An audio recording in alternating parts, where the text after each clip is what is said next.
اب اس وقت ضرورت ہے کہ تم پہلے اپنے مرشد کو دیکھو گے تمہارا مرشد کیا ہے، کامل ہے یا ناقص ہے۔ اگر تمہارا مرشد ناقص ہے، یقین کرو تم جو نمازیں یہاں پڑھتے ہو یہ بھی تمہارے کام نہیں آئیں گی، تم اس کے آگے بکے ہوئے تمہاری نمازیں ادھر آ رہی ہیں نا، تو جدھر وہ جائے گا ادھر تم۔ اگر تمہارا مرشد کامل ہے تو اگر تم گنہگار بھی ہو تو وہ جدھر وہ جائے گا ادھر تم، نماز نہیں بھی پڑھتے ہو پھر بھی جدھر وہ جائے گا ادھر تم اب لے جائے گا نا بھائی، میں خریدا ہوا جو اس نے، تو جس کو خریدا ہوا اس کو ساتھ لے کے جانا پڑے گا نا۔ اب شناخت ہونی چاہیے کہ میرا مرشد کامل ہے یا نہیں، ضروری ہے نا۔ اچھا کامل کون سا ہوتا ہے؟ یہ جو تمہارے اندر کی مخلوقیں ہیں، یہ جب اللہ اللہ کرتی ہیں، اللہ اللہ کے نور سے ان کی پرورش ہوتی ہے، جب نور سے ہوتے ہیں وہ نوریوں کی طرف بھاگتی ہیں، سب سے پہلے یہ حضور پاک کے قدموں میں پہنچتی ہیں۔ یہ چیزیں تم ہی جاؤ گے تمہارے اندر کی چیزیں وہاں پہنچیں گی، پھر تم کو شناخت ہو جائے گی۔ اب لوگ کہتے ہیں حضور پاک حیات النبی ہیں، تم کہتے ہوں گے دیکھا جو نہیں ہے،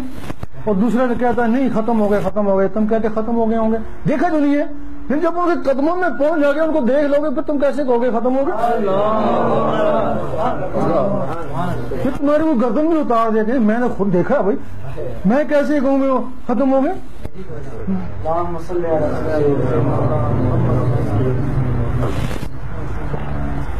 پھر یہ تمہاری چیزیں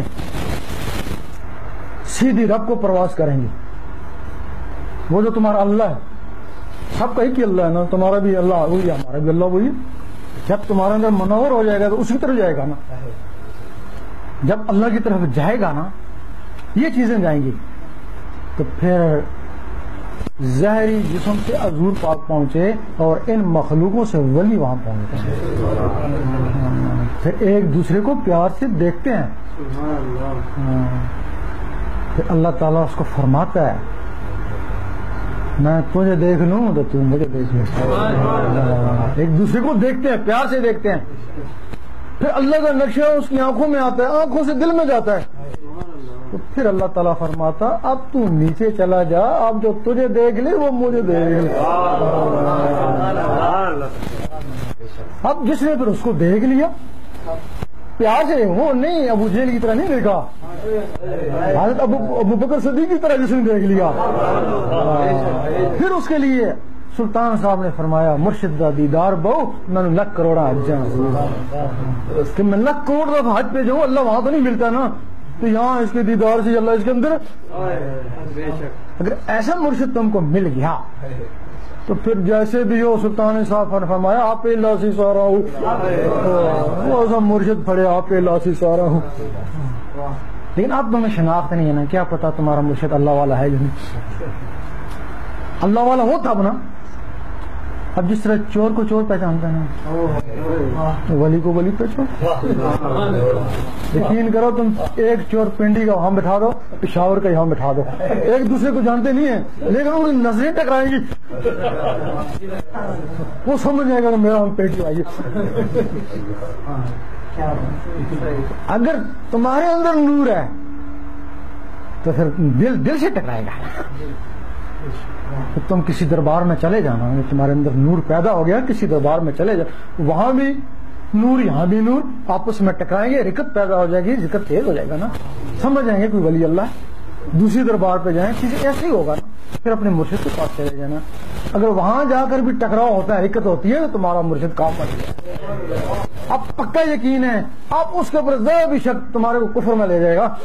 اللہ یہ سمجھے، ذرا بھی شک جو ہے نا تم کو کفر میں لے جائے گا، کیونکہ اب تم کو پریکٹیکل ہو چکا کہ میرا مرشد اللہ والا ہے، اس میں اللہ ہے، بے خوف ہو جاتے۔ لیکن بار بار اس کے پاس جاتا ہے، بار بار جاتا ہے تو کچھ بھی نہیں ہوتا ہے، تو پھر کچھ بھی نہیں ہے نا۔ اس وقت سلطان صاحب نے فرمایا بہتر ہے کہ اس کو بوری میں بند کر تو دریا میں بہا دے، وہ ان چیزوں کا قاتل ہے جن چیزوں سے ہم نے اللہ کو پہنچنا تھا، جسم سے ہم نے اللہ کو نہیں پہنچنا تھا، تو جسم کے جو اندر روح ان کے ذریعے کو اللہ نے پہنچنا تھا نا، اس نے تو ان کو ختم ہی کر دیا نا، کتنا بڑا وہ مجرم ہے۔ تو پھر جدھر وہ جائے گا ادھر تم رشوت لینے والا بھی مجرم اور دینے والا بھی مجرم. ضروری ہے کہ پہلے ان لوگوں کی شناخت ہو.